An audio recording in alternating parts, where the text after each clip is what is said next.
Hi friends, welcome back to कैटली centre of excellence YouTube channel. आज हम लोग बात करने वाले हैं स्टैट्स के क्वेश्चंस की जो आपके एग्ज़ाम में पूछे गए हैं 2018 से लेके 2020 में। अभी ऑलरेडी मैंने एक वीडियो अपलोड किया था जिसमें मैंने आपको इसके पैटर्न और सिलेबस से रिलेटेड पूरी इन्फॉर्मेशन बताई थी। आज हम लोगों ने स्टैट्स का टॉपिक लिया है और इसके साथ ही मैं बायोकेमिस्ट्री, बायोटेक और भी जितनी यूनिट्स आपके एग्जाम में पूछी जाती हैं उनके प्रीवियस ईयर के सॉल्यूशन के साथ में नया वीडियो अपलोड करूंगी। आज हम लोग केवल स्टैट्स की बात करेंगे, जिससे थोड़ा सा बच्चे डरते भी हैं, बट अभी आप देखेंगे कि क्वेश्चंस की क्वालिटी बहुत ज़्यादा टफ नहीं होती है ICMR में। अगर थोड़ा सा आपने ढंग से स्टैट्स पढ़ ली तो आप मैक्सिमम क्वेश्चन सॉल्व कर पाएंगे। ठीक है, पहले 20 के क्वेश्चन सॉल्व करेंगे, देन 19 के, देन 18 के सॉल्व करेंगे। पहला क्वेश्चन देखिए जो आपके एग्जाम में अभी 2020 में पूछा गया है। इस क्वेश्चन को पहले रीड करते हैं। देखिए, the scientist is weighing each of 30 fishes. 30 fishes को वे किया जा रहा है। The mean weight worked out is 30 gram. जो मीन वेट है ये कितना आपका निकल के आ रहा है? It is around 30 gram. And standard deviation of 2 gram, जो ST है आपका, जो स्टैंडर्ड डेविएशन है, इट इज़ 2 ग्राम, राइट।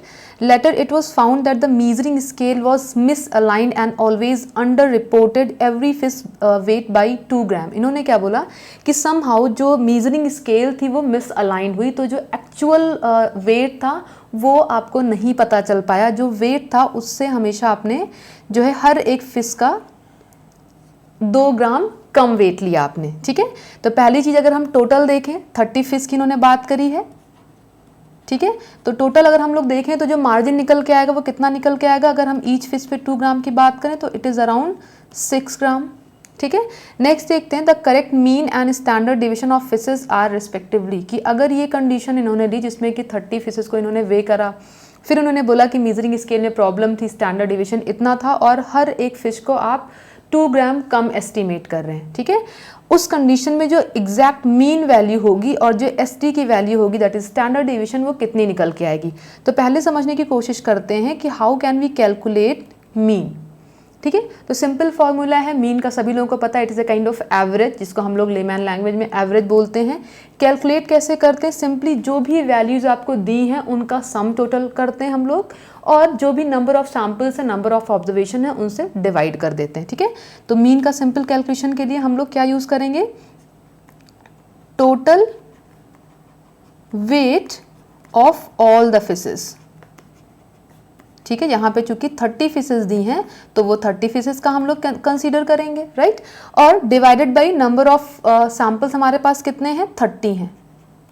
ठीक है, नंबर ऑफ सैंपल्स हम बोलें या नंबर ऑफ ऑब्जर्वेशंस बोलें, ये भी आपके पास 30 हैं। ठीक है, तो यहाँ पे जो total weight of all 30 fishes, ये जो 30 फिशेस का वेट है एक्चुअल में इट इज़ अननोन, ये आपको दिया नहीं गया है यहाँ पे। ठीक है, क्योंकि उन्होंने क्या बोला कि आप 2 ग्राम अंडर एस्टिमेट कर रहे हैं, तो मीन की वैल्यू उन्होंने दे दी है आपको, ये कितनी है? 30 ग्राम।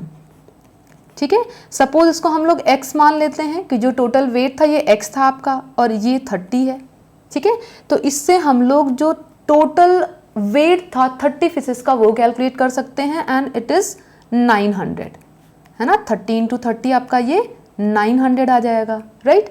बट हमने क्या देखा कि हम लोगों ने चूंकि 2 ग्राम कम वे करा है, तो टोटल इस कंडीशन में चूंकि कैलिब्रेशन प्रॉपर नहीं हुआ है, तो यहाँ पे हम क्या करेंगे? 900 में 60 ग्राम का जो डिफरेंस निकल के आ रहा है उसको हम ऐड कर देंगे। ठीक है, अब इस टोटल पे हम लोग दूसरा मीन कैलकुलेट करने की कोशिश करेंगे जो कि हमारा रियल मीन होगा। सपोज इसको हम लोग x1 से रिप्रेजेंट करते हैं, राइट। तो x1 हमारा कितना हो जाएगा? 90, तो हम 900 तो हमारा था ही था ऑलरेडी। ठीक है, इसमें हम लोग 60 और ऐड कर देंगे। बट जो नंबर ऑफ फिशेस थी वो कितनी है? ये तो आपकी 30 रहने वाली हैं, तो कैलकुलेशन आपकी क्या आ गई? 960 हो जाएगी डिवाइडेड बाई 30, राइट।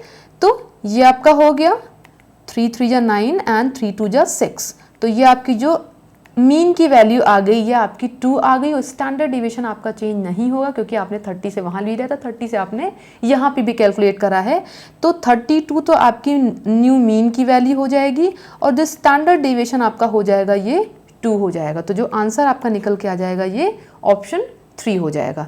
क्वेश्चन बहुत सिंपल है, बट आपको पता होना चाहिए कि मीन और स्टैंडर्ड डिवीजन का रिलेशनशिप क्या है, आप कैसे मीन को कैलकुलेट करते हैं, राइट। नेक्स्ट क्वेश्चन पे आते हैं। ये भी आपका जो है 2020 में पूछा गया है, और आप पेपर देखिएगा 2018 का और 20 का, तो आप देखेंगे ये सेम क्वेश्चन रिपीट हुआ है। आईसीएमआर के साथ एक चीज़ और मैंने नोटिस करी है कि यहाँ पे कई बार सेम क्वेश्चन रिपीट भी हो जाते हैं, तो इससे भी थोड़ा सा फायदा आपको मिलेगा अगर आप प्रीवियस ईयर के क्वेश्चंस को पूरे सॉल्व कर लेंगे। ठीक है, तो ये जो क्वेश्चन है आपको आईसीएमआर जेआरएफ 2020 में मिलेगा और 2018 में भी मिलेगा, बिल्कुल सेम क्वेश्चन सेम डिजिट के साथ में। ठीक है, यहाँ पे देखिए क्या आपको दिया गया है, मीन, मीडियन, मोड की वैल्यू दी गई है 135, 133 and 130 this respectively. The distribution of the data set is, इन्होंने आपको मीन, मोड, मीडियन की वैल्यू दे दी और आपसे पूछा है कि जो डेटा है आपका ये पॉजिटिवली स्क्यूड है, नेगेटिवली स्क्यूड है या फिर नॉर्मल डिस्ट्रीब्यूशन है, कोई स्क्यूनेस नहीं है डेटा में, राइट। तो एक्चुअल में एक कॉन्सेप्ट है स्क्यूनेस की, जिस पे अगर आप डिटेल में जिसको पढ़ना चाहते हैं तो आप हमारी फंडामेंटल ऑफ लाइफ साइंसेस की बुक में भी पढ़ सकते हैं। इस पे मैंने एक ऑलरेडी वीडियो अपलोड करा है इस चैनल पे, आप जाके देख सकते हैं, उसका भी लिंक आपको डिस्क्रिप्शन में मिल जाएगा, राइट। तो स्क्यूनेस जो है वो डेटा के डिस्ट्रीब्यूशन को बताती है। स्क्यूनेस आपकी 3 तरीके की होती है, एक नॉर्मली स्क्यूड नॉर्मल डिस्ट्रीब्यूशन होता है, एक आपका पॉजिटिवली स्क्यूड डेटा होता है, दूसरा आपका जो होता है वो नेगेटिवली स्क्यूड डेटा होता है। कुछ इस तरीके का ग्राफ आपको मिलता है तीनों में, एक में आपको टेल राइट साइड पे मिलती है, एक में आपको टेल लेफ्ट साइड पे मिलती है, एक आप में को इवन डिस्ट्रीब्यूशन मिलता है जहाँ पे जो मीन, मोड, मीडियन की जो वैल्यू होती है ये इक्वल होती है। ठीक है, और ऐसे डिस्ट्रीब्यूशन को हम लोग नॉर्मल डिस्ट्रीब्यूशन बोलते हैं, लेकिन यहाँ पे आपको तीनों वैल्यू सेम नहीं मिल रही हैं। अगर आप वैल्यू के वाइज जाएं तो आप देखेंगे 135 is highest value and this is mean, है ना, ये मीन है आपके डेटा का। तो इस कंडीशन में अगर हम लोग सेकंड वाला ग्राफ देखें जो कि पॉजिटिवली स्क्यूड डिस्ट्रीब्यूशन को रिप्रेजेंट करता है, इसमें क्या होता है कि जो आपकी मीन की वैल्यू होती है डेटा की, ठीक है, वो ज़्यादा होती है इन कंपैरिजन टू मोड। ठीक है, तो चूंकि यहाँ पे मोड की वैल्यू आपकी कितनी है 130 है, मीन की वैल्यू 135 है, तो ये डेटा आपका पॉजिटिवली स्क्यूड हो जाएगा, राइट। अगर डेटा हमारा नेगेटिवली स्क्यूड होता है तो वहाँ पे जो मोस्ट फ्रीक्वेंट वैल्यू होती है जिसको हम लोग मोड से रिप्रेजेंट करते हैं वो हाईएस्ट होता है। तो अगर यहाँ पे 135 की जगह मोड होता तो ये डेटा हमारा नेगेटिवली स्क्यूड होता, बट चूंकि आपका 135 is the mean, so this is the case of positively skewed distribution, right. तो आपका ये ऑप्शन सी है वो करेक्ट हो जाएगा। नेक्स्ट क्वेश्चन पे आते हैं। ये सिंपल आपका जो है ये भी स्टैट्स का एक क्वेश्चन जिसमें सिंपल आपको प्रोबेबिलिटी से कनेक्ट करके क्वेश्चन पूछा गया है। The sum of the digit of 2 digits number is 7। 2 digit इन्होंने बोला, जिसका बोला कि इन्होंने जो सम है वो 7 है। The number obtain by interchanging the digits exceed the original number by 27। अगर आप डिजिट को एक्सचेंज कर दें, अदल बदल दें, तो उसका जो डिफरेंस निकल के आएगा ओरिजिनल नंबर से, it should be 27, right. Find the original number. अब जो चारों ऑप्शंस दिए गए हैं उनको एक एक करके क्रॉस चेक करते हैं हम लोग। अगर ऑप्शन 1 की हम लोग बात करें दैट इज 34, राइट। अगर हम लोग 34 को इंटरचेंज करें तो इट इज 43, ठीक है। अब 43 से अगर हम लोग 34 डिड्यूस करेंगे तो 27 तो नहीं आएगा, राइट। नेक्स्ट ऑप्शन देखते हैं दैट इज 25, राइट। तो 25 आपका ओरिजिनल नंबर हो गया। अगर हम इसको इंटरचेंज करें तो कितना हो जाएगा 52 हो जाएगा। अब 52 में से 25 को डिडक्ट करते हैं, 12 5 7 हो गया, 4 2 27 हो गया। So option B is your correct answer, right. 43 को अगर भी आप देखेंगे तो 43 का 34 हो जाएगा, यहाँ पे भी ये डिफरेंस आपको नहीं मिलेगा। 52 अगर देखेंगे तो 52 तो आपका 25 हो जाएगा, राइट। तो जो ऑप्शन आपका, क्योंकि इन्होंने एक्ससीड्स की बात करी है कि ओरिजिनल डिजिट से 27 ज़्यादा हो, तो यहाँ पे तो आपकी डिजिट 25 कम हो जाएगी, राइट। तो जो ऑप्शन बी है आपका इस कंडीशन में वो सही हो जाएगा, ठीक है।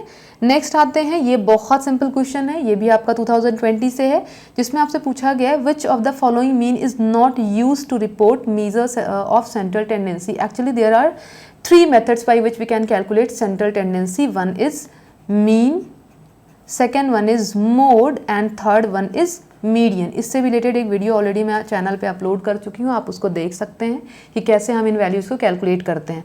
तो एक्चुअल में 3 वैल्यूज़ होती हैं, जो मीन आपकी एवरेज वैल्यू होती है, मोड जो आपकी मोस्ट फ्रीक्वेंट वैल्यू होती है, और मीडियन जो आपकी मिडिल वैल्यू होती है डेटा की, राइट।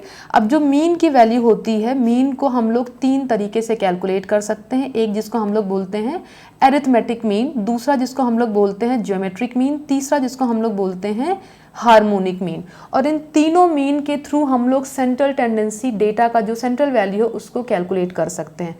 एरिथमेटिक मीन जो सिंपल एवरेज को रिप्रेजेंट करता है, ज्योमेट्रिक मीन जो nth रूट डेटा के nth रूट को रिप्रेजेंट करता है, हार्मोनिक मीन जो होता है ये जस्ट रेसिप्रोकल होता है एवरेज वैल्यू का, मतलब एरिथमेटिक मीन का, राइट।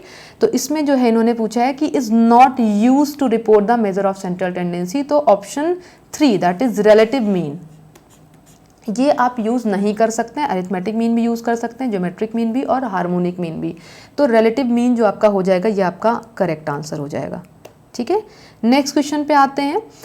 ये भी आपका प्रोबेबिलिटी पे बेस्ड है। In a single throw of 2 dice what is the probability of getting a sum of 8 और 11, कि अगर आप 2 डाइस को सिंगल थ्रो एक टाइम पे थ्रो कर रहे हैं तो 8 और 11 के सम आने की क्या प्रोबेबिलिटी होगी, ठीक है।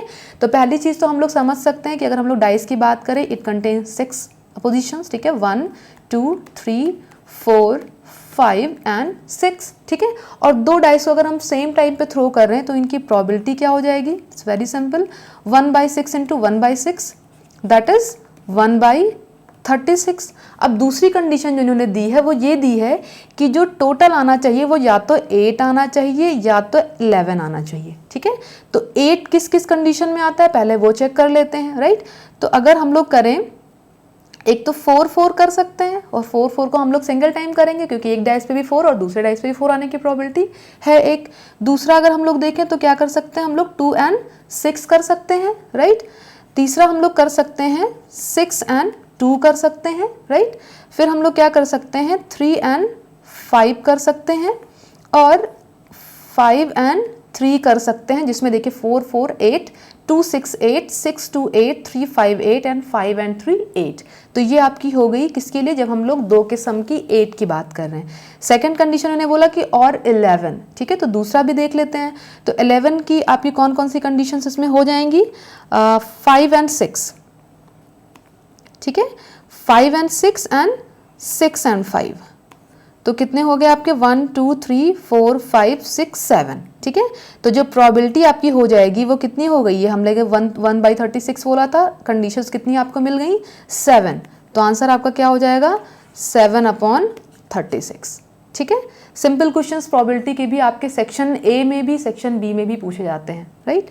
नेक्स्ट आते हैं हम लोग, ये आपके डेटा डिस्ट्रीब्यूशन से रिलेटेड है, जिसमें हम लोग 3 डिफरेंट टाइप के डिस्ट्रीब्यूशन की बात करते हैं, ठीक है। देखिए in a binomial distribution if chances of getting success are just 50% and we perform an exceedingly large number of trials and the distribution will be look like, actually ये Poisson distribution को show करेगा क्योंकि ये एक rear event को represent कर रहा है, ठीक है।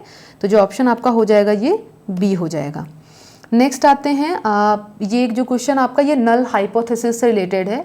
ये भी आपका स्टैट्स का टॉपिक है, जिसमें हम लोग पढ़ते हैं कि जो नल हाइपोथेसिस के एक्सेप्टेंस की या रिजेक्शन की जो थ्योरी होती है उसको हम लोग कैसे चेक करते हैं और किस टाइप की एरर उसमें पॉसिबल है। तो actually there are 2 kinds of error. First one is known as type 1 error and second kind of error is known as type 2 error, ठीक है। तो टाइप 1 एरर में हम लोग क्या करते हैं, जब जो करेक्ट नल हाइपोथेसिस है उसको हम लोग रिजेक्ट कर दें, ठीक है। जो करेक्ट नल हाइपोथेसिस है उसको अगर हम लोग रिजेक्ट कर दें तो ये आता है टाइप 1 एरर में, और एक्चुअल में टाइप 1 एरर के जो कॉन्सिक्वेंसेस हैं वो ज़्यादा होंगे, ठीक है। टाइप 2 एरर में जब हम लोग रॉन्ग नल हाइपोथेसिस को एक्सेप्ट कर लेते हैं, ठीक है। तो यहाँ पे आपसे पूछा क्या गया है कि in testing significance of hypothesis type 1 error has always more serious repercussion than type 2 error. So option A is correct. Type 2 का जो कॉन्सिक्वेंस होगा वो टाइप 1 से कम होगा, टाइप 1 का हमेशा ज़्यादा होगा, ठीक है। So option first is correct. Next आते हैं हम लोग 18 के क्वेश्चन पे। यहाँ पे आपसे पूछा गया है the mean and median of the data set are 24 and 22 respectively, the mode of the data set will be. Actually there is a relationship between mean, median and mode, and इसके through जो formula आपको दिया गया इसके through हम mean या median mode किसी की वैल्यू को कैलकुलेट कर सकते हैं। तो यहाँ पे इन्होंने आपसे मोड की वैल्यू पूछी है, ठीक है। दिया आपको क्या है, मीन दिया है इट इज़ 24, राइट, और आपको मीडियन दिया है 22, ठीक है। तो जो मोड की वैल्यू कैलकुलेट करने का जो तरीका होता है वो होता है आपका 3 मीडियन माइनस 2 मीन। ये सिंपल एक रिलेशनशिप है जिसके थ्रू आप कैलकुलेट कर सकते हैं। तो 3 मीडियन की वैल्यू कितनी है, it is 22 minus 2 into 24, right. तो 3 into 22 it is 66 and 2 into 24 it is 48। तो इनका डिफरेंस आपका आ जाएगा 6 8 एंड इट्स 1, ओके 18 आपका। तो जो ऑप्शन बी है आपका वो करेक्ट हो जाएगा। ऐसे और भी क्वेश्चंस आपके एग्जाम में पूछे गए, यहाँ पे आपको कहीं मीन दे दिया गया, मीडियन दे दिया गया, मोड पूछ लिया गया, या फिर मीडियन पूछ लिया गया और मीन और मोड की वैल्यू दे दी गई। तो ऐसे कुछ रिलेशनशिप्स हैं इन तीनों सेंट्रल टेंडेंसीज के बीच में, जिनके थ्रू हम इन जो है कैलकुलेशन को बहुत ही कम टाइम में कर सकते हैं, क्विक तरीके से, ठीक है।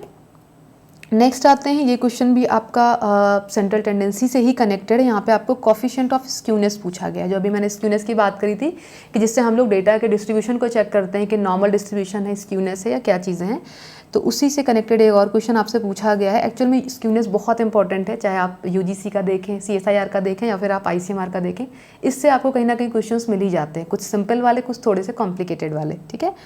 देखिए यहाँ पे क्या पूछा गया आपको, मीन की वैल्यू दी गई है 10, मोड की वैल्यू दी गई है 13 एंड स्टैंडर्ड डेविएशन की वैल्यू आपको दी गई है 1.5, राइट।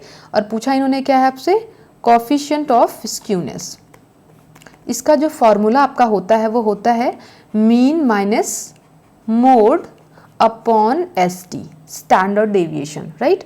तो मीन की वैल्यू 10 है आपकी, मोड की वैल्यू 13 है, स्टैंडर्ड डेविएशन की वैल्यू आपकी 1.5 है। तो ये आपका क्या हो जाएगा, -3 अपॉन 1.5, पॉइंट जाएगा 0 हो जाएगा, 15 2 जा 30। तो जो वैल्यू आपकी निकल के आ जाएगी वो -2 आ जाएगी, राइट। तो ऑप्शन डी जो है आपका वो करेक्ट हो जाएगा। ये फॉर्मूला जो छोटे छोटे हैं आपको इसको याद करना होगा अगर आप स्टैट से क्वेश्चंस को सॉल्व करना चाहते हैं, ठीक है। नेक्स्ट आते हैं, ये भी बहुत सिंपल सा क्वेश्चन है जिसमें आपको ज्योमेट्रिक मीन कैलकुलेट करनी है। मैंने आपको स्टार्टिंग में बताया था कि जो सेंट्रल टेंडेंसीज हैं लाइक मीन, मोड, मीडियन, इनके कैलकुलेशन पे सिंपल वाले क्वेश्चंस आपको ICMR में मिल जाते हैं हमेशा, है ना। चाहे आप 18, 19 किसी का पेपर देखें, आपको कोई ना कोई क्वेश्चन इस तरीके का मिल जाएगा, ठीक है। ज्योमेट्रिक मीन को कैलकुलेट करने का जो तरीका है आपका, हमको पता है nth रूट ऑफ सैम्पल्स जो हमको दिए गए हैं। तो यहाँ पे आपको पूछा क्या गया, 3 4 इंटू 18 दिया गया है। तो हम कैसे कैलकुलेट करेंगे, जो मीन की वैल्यू होगी, ठीक है, यहाँ पे n की वैल्यू क्या हो जाएगी आपकी 3 हो जाएगी, 3 4 एंड 18 दिया है, तो 3 इंटू 4 इंटू 18, राइट। ये कितना हो गया आपका 12 हो गया, ये 18 हो गया, राइट।